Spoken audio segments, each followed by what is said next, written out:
Oh my goodness, I think I just theory crafted the coolest, jankiest, spiciest, awesomest deck that any Commander player has ever had the luxury of witnessing with their own 2 eyeballs. And yes, it uses Faceless One as its commander, quite possibly the worst legendary creature of all time. But before we get to that, make sure to like and subscribe or check out my Patreon if you want to support me directly, it really helps a lot. So without further ado, let's get started. Faceless One is a 5-mana 3/3 that lets you choose a color before the game starts and it counts as that color. And also it's a background. If you're wondering why this card even exists, it's because WotC wanted a way to ensure that if you did a Commander Legends Baldur's Gate draft, you wouldn't end up drafting a deck and not finding a commander for it. Faceless One is basically a failsafe card that you can use as your commander if you somehow couldn't find a commander that was the right color. It's the same thing they did with Prismatic Piper back in Commander Legends 1. But Commander Legends 2 is a little different because instead of doing partners, they went with the whole choose a background mechanic, where you can have one commander that says choose a background and another commander that is a background. Since they didn't want to make 2 versions of Faceless One, they just made it fill both parts. Faceless One lets you choose a background, but it also is a background itself, so you can use it for whatever part of your commander pair that you're missing.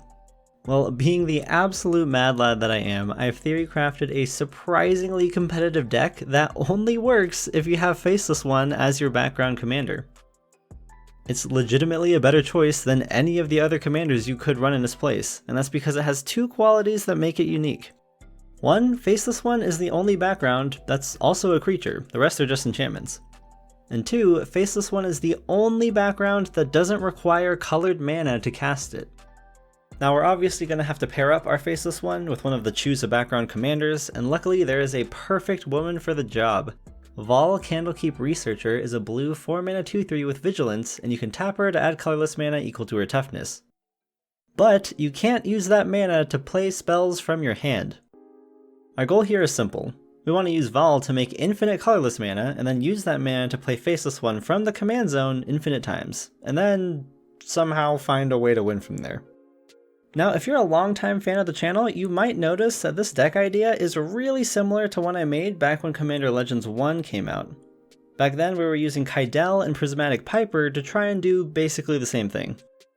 But I'm pretty confident that this new version of the deck is better because making infinite mana with Vol is surprisingly easy and there aren't really any green cards that we need in this deck, so having a 2-color deck will help us be more streamlined.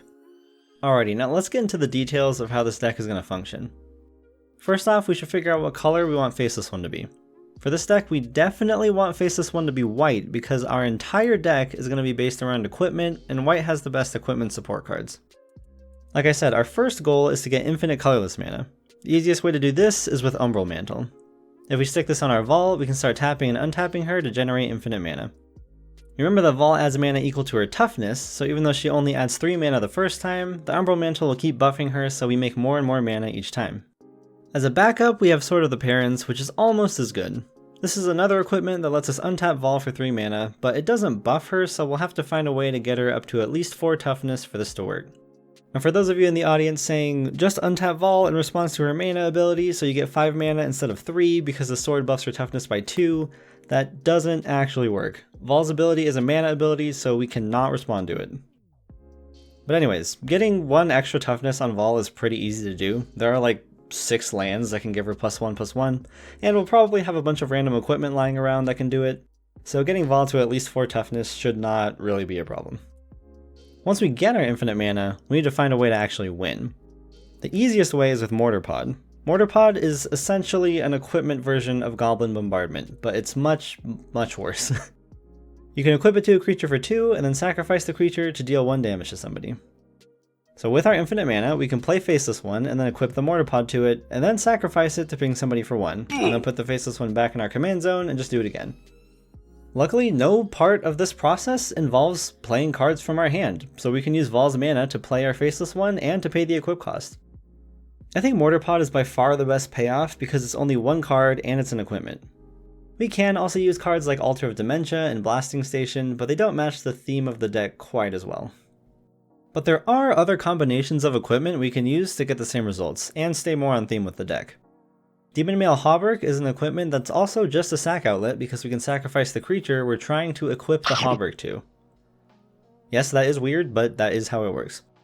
This gives us infinite ETB and death triggers, which we can combine with an Altar of the Brood to mill out the table, or a Blade of the Bloodchief to make all of our creatures infinitely big. Now, if we have infinite mana and an infinitely untapping Vol already, we can also just give her ping abilities with equipment like Sure Strike Trident or Sorcerer's Wand. I don't like these combos as much because they don't use Faceless one, but they're still pretty good, so you should probably put them in. Also, Vol just happens to be a wizard for extra wand value. Now yes, this might seem like a janky glass cannon combo deck, but it doesn't have to be. Like I said, the vast majority of combo pieces we've talked about so far are all equipment, so we can fill out the rest of our deck with Azorius equipment cards. We can play Srom, Stoneforge, Reality Chip, Shimmer Dragon, literally just go to EDH Rec and pick the top cards from the Azorius equipment theme page, and the deck will probably be really good. Vol already synergizes really well with an equipment deck because we can use her mana to equip the equipment. And if we play equipment that buffs her, like Robe of Stars, Kite Shield, or Blackblade Reforged, then she can tap for even more mana. In fact, since Vol has Vigilance, we can suit her up with equipment, attack somebody, and then tap her to equip even more equipment. Basically, we're making a pretty normal Azorius equipment deck, but we're putting in a couple special equipment so that we might randomly combo off with Faceless one and win. With the number of good equipment tutors and artifact synergies we have in Azorius colors, I honestly think this deck can be really powerful, and it'll probably be the next deck that I build. I mean, just imagine winning a game of Commander with Faceless one. It doesn't get better than that. That's about it from me.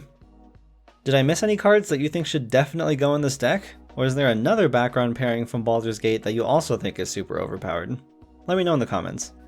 And as always, thanks for watching. Tofu out.